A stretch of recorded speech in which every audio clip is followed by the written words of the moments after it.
KBC 클리닉 건강 365 오늘의 주치 계명대 동산병원 소아청소년과 이로지 교수님과 함께하겠습니다. 안녕하십니까? 안녕하세요. 안녕하세요. 소아 내분비 전문의 이로지입니다. 네, 반갑습니다, 교수님. 유난히 우리 한국 사회에서 키에 대한 관심이 많은 것 같아요. 늘 이 얘기 주제에 빠지지 않는데 작다고 나쁜 것도 아니고 키가 커서 뭐 좋다 이런 것도 사실 없더라고요. 저는 좀 키가 큰 편인데 잘 모르고 살았거든요. 근데 아이를 키우는 부모님들 유난히 우리 아이들 키에 관심이 또 많으신 것 같습니다. 네, 맞습니다. 어릴수록 체격 차이가 크게 느껴지기 때문에 부모님들께서 우리 아이가 병이 있어서 키가 작지는 않을까 해서 병원을 찾는 경우가 있습니다. 또 실제로 키가 작지 않은데도 더 키우고 싶다든지 어른이 됐을 때 작지는 않을까 걱정을 해서 외래 진료를 보러 오는 경우가 많은 것 같습니다. 교수님, 저는 대한민국 남자의 평균 키보다 좀 작아요. 오. 아담합니다. 168인데 예. 제가 초등학교 2학년 아들이 있다 보니까 혹시나 우리 아들도 좀 작다면 뭐 나쁘지는 않지만 걱정은 사실 되거든요. 오늘 또 주제가 또 저신장이니까 의학적으로 이 저신장은 좀 어떤 의미일까요?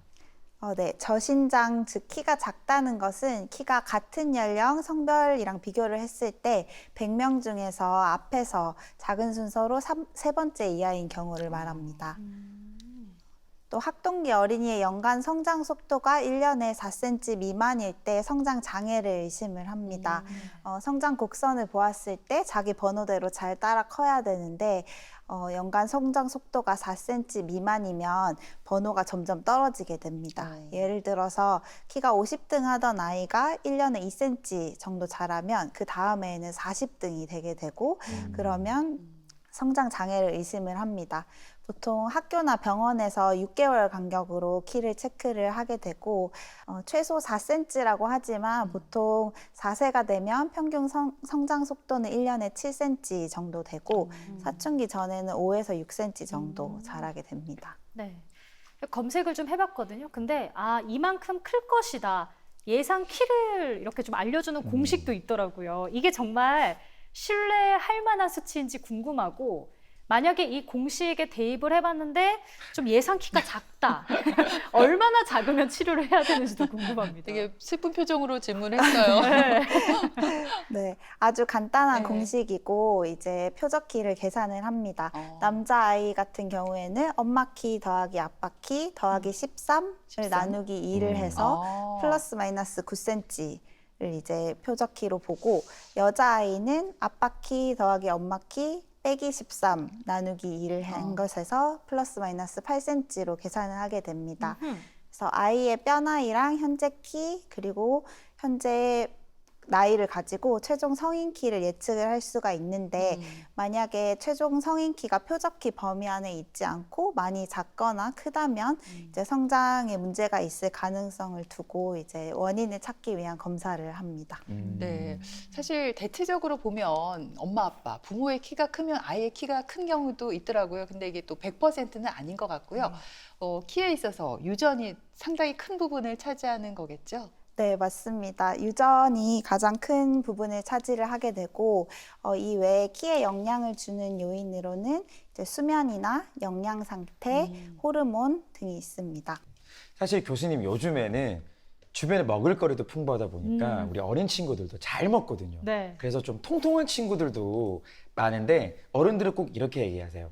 통통해야 키가 큰다. 근데 제 주변에는 그냥 그대로 그냥 나이만 든 친구들이 굉장히 많거든요. 그래서 이게 어떻게 된 일인가 싶어요. 어릴 때는 또 너무 많이 먹는 게 또 좋다고 보기는 힘들 것 같거든요. 네, 맞습니다. 외래에서 흔하게 접하는 질문 중 하나인데요. 비만은 성장에 좋지 않은 영향을 미칩니다. 비만 세포에서 성호르몬 분비를 자극을 시켜서 성조숙증의 위험도가 높아집니다. 또한 소화기의 비만은 지방세포 숫자 자체가 증가하는 것이기 때문에 성인이 되어서도 지속적인 비만의 위험 인자가 됩니다. 그래서 살이 키로 간다는 거는 올바르지 않은 정보입니다. 그렇군요. 네. 너무 이제 어릴 때 살을 찌우는 거는 좋지는 않다 이렇게 생각을 해야 되겠고 저 어렸을 때 이런 말 되게 많이 들었거든요. 잠을 많이 자야 키가 큰다. 얼른 자라.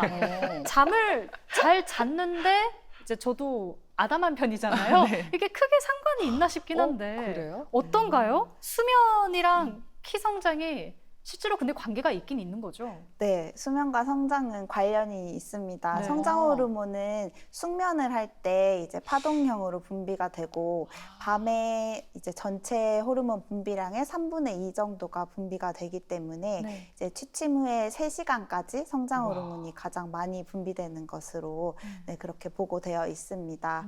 음. 그래서 수면의 질이 중요하고 자기 전에 스마트폰이나 TV를 보면 이제 뇌를 각성시키기 때문에 피해야 됩니다. 그래서 미취학 아동은 9시간에서 10시간, 초등학생은 9시간, 중고등학생은 8시간 이상 푹 자는 게 중요합니다. 예, 옛날 말이 맞았네요. 잘 자야 잘 큰다.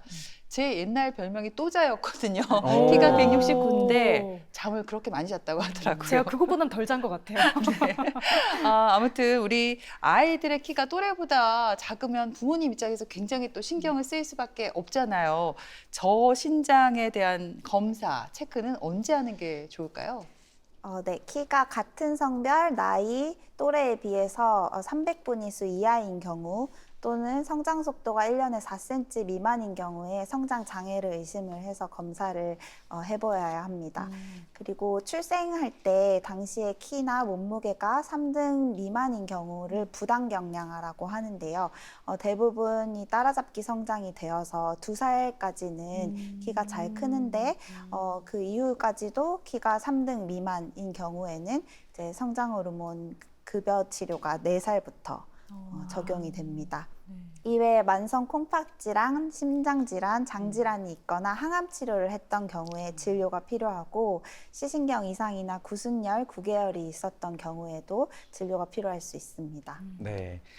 아무래도 성장 자체에 유전 요인이 크게 영향을 미치다 보니까 교수님, 만약에 이 부분에 문제가 있으면 가족 모두가 좀 작다라든지 좀 영향을 많이 미칠 것 같거든요. 네, 성장 장애의 원인은 여러 가지가 있는데요. 가장 흔한 원인으로 가족들이 작은 가족성 저신장이 있습니다. 남들보다는 키가 작지만 자기 고유의 성장 곡선을 따라가게 되어서 항상 키가 낮은 백분위수에 있습니다. 1년에 4cm 이상 꾸준히 크게 되고 사춘기도 다른 아이들과 비슷하게 시작이 됩니다. 뼈 나이와 성장 호르몬 검사는 전부 정상 범위에 있지만 최종 성인 키는 작을 수 있습니다. 두 번째는 체질성 성장 지연이 있는데요. 또래보다 어리게 보이고 또 늦게 자라는 경향이 있습니다. 골연령이 어리고 사춘기 발현도 또래보다 늦습니다. 부모님이 사춘기가 늦은 경우가 많고 아빠가 군대 가서까지 컸다라고 오. 얘기하시는 경우가 있고요. 그리고 추후에 성인 키는 정상인 경우가 많습니다. 이러한 경우에는 성장 호르몬 치료보다는 경과를 보다가 단기적으로 성호르몬 치료를 하기도 합니다. 네. 그러면 교수님, 치료가 반드시 필요한 저신장은 좀 어떤 경우일까요? 네, 문제가 되는 경우가 이제 호르몬 이상이 있다든지 염색체 이상, 골격계 이상, 만성질환이 있는 경우입니다. 호르몬 이상에는 성장 호르몬 결핍이나 갑상선 기능 저하증이 있습니다. 염색체 이상으로도 성장 장애가 발생할 수가 있는데 다운 증후군, 터너 증후군 등이 여기에 해당이 됩니다. 만성 질환이 있어서 많이 아픈 경우에도 키가 잘 못 자랄 수 있습니다. 또 골격계 이상으로 성장 장애가 있는 경우에는 사지나 척추, 두개골 등의 이제 모양이 이상이 있으면서 키가 작은 증상을 보입니다. 또 태어날 때 작게 아까 말씀드렸던 네. 부당경량화로 태어난 경우에도 따라잡기 성장이 안 되는 경우 키가 작을 수 있습니다. 이 중에서 대표적인 원인 중 하나인 성장 호르몬 결핍증에 대해서 말씀을 드리면 키가 작고 성장 속도가 감소되어 있습니다. 그리고 골 성속이 지연되어서 골연령이 자기 나이보다 어리게 되고 몸통 비만 등의 증상이 있을 수 있습니다. 또 지방량이 증가하고 근육량이 감소하고 골밀도가 떨어지고 고지혈증이나 심장 혈관 질환이 같이 동반될 수 있습니다. 네, 지금 치료가 필요한 병적 저신장증의 원인으로 성장 호르몬 결핍이라고 얘기해 주셨어요. 우리가 뭐 성장 호르몬이 중요하다 얘기는 했는데 이게 도대체 무슨 호르몬인지 어떤 역할을 하는지가 궁금합니다. 네, 성장 호르몬은 뇌하수체에서 분비되는 호르몬입니다. 숙면할 때 파동형으로 분비가 되고 밤에 하루 분비량의 3분의 2가 분비됩니다. 그래서 아이들에게 밤에 잠을 잘 자라고 하는 이유가 이것이고요. 성장 호르몬은 뼈의 길이를 성장을 시켜서 키를 키우는 성장 효과가 있고 또 지방을 분해하고 당과 단백의 동화작용을 하는 대사작용도 역시 같이 가지고 있습니다.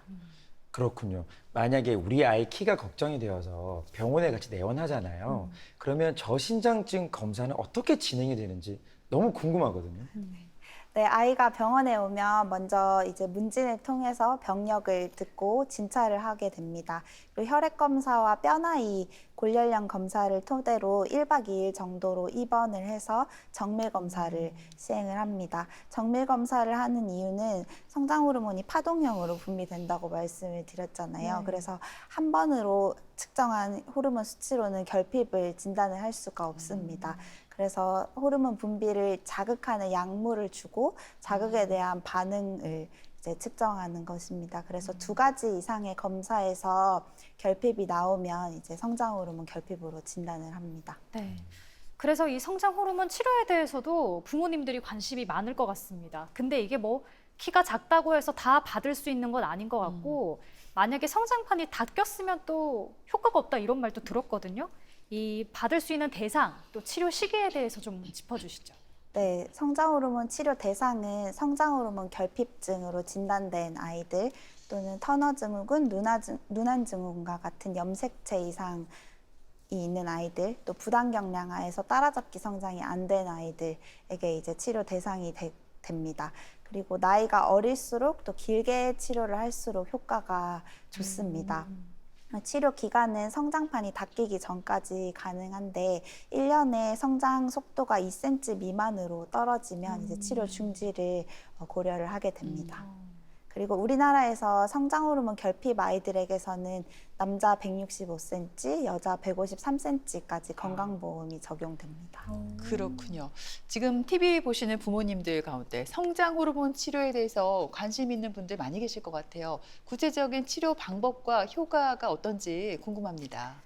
네, 생합성 성장 호르몬으로 치료를 받게 되는데 몸무게에 맞는 용량을 주당 6에서 7회로 분할을 해서 주사를 맞게 되게 되고요. 밤에 자기 전에 피하 주사로 주사를 맞습니다. 성장 호르몬 결핍증으로 진단된 경우에는 대부분 치료 효과가 좋습니다. 일찍 치료를 시작하는 경우에 최종 성인 키를 더 많이 키울 수가 있어서 조기 진단과 치료가 중요합니다. 성장 호르몬 치료는 성장을 키우는 효과도 있지만 이 외에도 근육량을 증가시키고 지방량을 감소시키고 또 심장 수축력을 증가하는 효과도 있고 지적 발달이 증가되는 그러한 부가적인 효과도 있습니다. 교수님, 제 주변에 보면요. 그 자녀들 부모님이 자녀가 잘 자라고 있어요. 제가 볼 때는. 네. 그런데도 우리 아이 키 더 크게 하고 싶다고 치료를 받기 원하는 경우가 있던데 이게 원하면 치료를 받을 수 있는 건가요? 네. 최근 외래 진료를 보러 온 아이들 중에서는 정상 키에 속하는데도 180cm까지 키우고 싶다. 그랬으면 좋겠다면서 이제 미용 목적으로 성장 호르몬 치료를 이제 맞는 아이들이 늘고 있습니다. 하지만 지금까지 성장 호르몬에 대한 연구는 치료를 필요한 아이들을 대상으로 했던 연구가 많았었고 네. 치료가 이제 필요한 수준이 아닌 아이들에게서의 부작용에 대한 연구는 좀 미미한 수준입니다. 저는 늦었나요? 저는요?